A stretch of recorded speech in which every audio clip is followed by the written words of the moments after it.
মহাকুম্ভ মেলাত নিহতৰ তথ্য লুকুৱাইছে নেকি যোগী চৰকাৰে? মহাকুম্ভ মেলাত ভিৰত নিহত হৈছিল 82 গৰাকী লোক। উত্তৰ প্ৰদেশ চৰকাৰৰ তথ্য মতে নিহত হৈছিল 37 গৰাকী লোক। BBC নিউজৰ প্ৰতিবেদনত প্ৰকাশ উদ্বেগজনক তথ্য।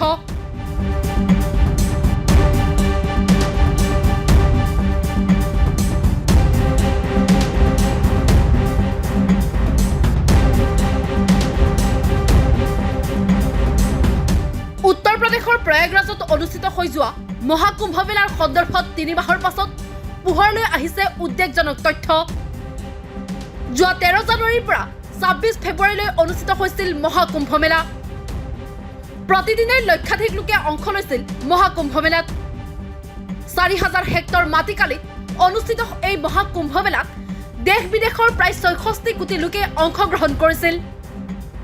ৰাষ্ট্ৰপতি প্ৰধানমন্ত্ৰীৰ পৰা বিভিন্ন ৰাজ্যৰ মুখ্যমন্ত্ৰী আৰু বেছি সংখ্যক ৰাজনৈতিক নেতাই মহাকুম্ভ মেলালৈ গৈ গংগা স্নান কৰিছিল। 45 দিনীয়া এই মহাকুম্ভ মেলাত উত্তৰ প্ৰদেশ চৰকাৰে ব্যয় কৰিছিল প্ৰায় 7000 কোটি টকা। উত্তৰ প্ৰদেশৰ মুখ্যমন্ত্ৰী যোগী আদিত্যনাথে দাবী কৰি কৈছিল যে মহাকুম্ভ মেলাৰ সফলতাৰ প্ৰতিধ্বনি বিশ্বত বহুদিনলৈ শুনিবলৈ পোৱা যাব।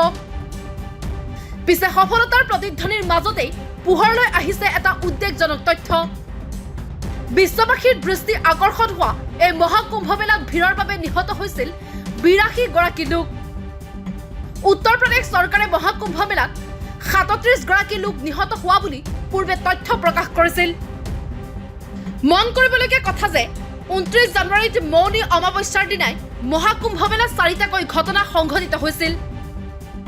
ইপিনে অত্যধিক ভিৰ তথা পদপিষ্ট হৈ নিহত হোৱা 36 গৰাকী লোকৰ পৰিয়ালক ইতিমধ্যে ক্ষতিপূৰণ হিচাপে 25 লাখকৈ টকা প্ৰদান কৰা হৈছে।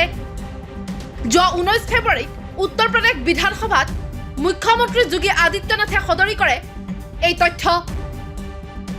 এগৰাকী মৃতকৰ দাবীদাৰ নোহোৱাৰ বাবে প্ৰদান কৰিব নোৱাৰিলে ক্ষতিপূৰণৰ ধন। কিন্তু BBC নিউজ হিন্দীৰ এক প্ৰতিবেদন অনুসৰি মহাকুম্ভ মেলাত অত্যধিক ভিৰ তথা পদপিষ্টৰ বাবে নিহত হৈছিল 82 গৰাকীকৈ লোক। BBC নিউজ হিন্দীৰ এক অনুসন্ধানমূলক প্ৰতিবেদনত এই তথ্য প্ৰকাশ কৰা হৈছে।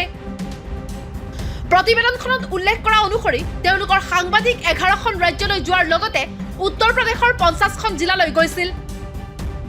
এই সময়ছোৱাত সাংবাদিকসকলে 100টাৰো অধিক পৰিয়ালক সাক্ষাৎ কৰিছিল।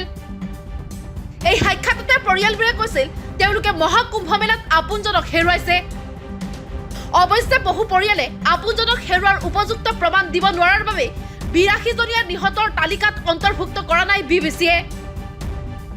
আনহাতে BBCয়ে এই 82 গৰাকী লোক নিহতক 3টা ভাগত ভাগ কৰিছে। সেই অনুসৰি প্ৰথম সেইসকল মৃতক যাৰ পৰিয়ালক চৰকাৰে 25 লাখকৈ টকা ক্ষতিপূৰণ দিছে। দ্বিতীয়তে সেইসকল মৃতক যাৰ পৰিয়ালক নগদ 5 লাখকৈ টকা দিয়া হৈছে। তৃতীয়তে সেইসকল মৃতকক অন্তৰ্ভুক্ত কৰা হৈছে যাৰ পৰিয়ালে কোনো ক্ষতিপূৰণ নাপালে।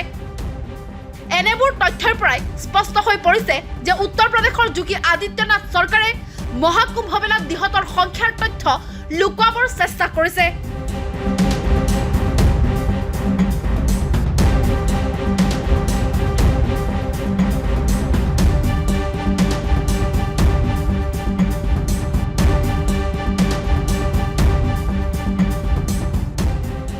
নিউজ ডেস্ক ৰিপৰ্ট, দি ক্ৰছ কাৰেণ্ট।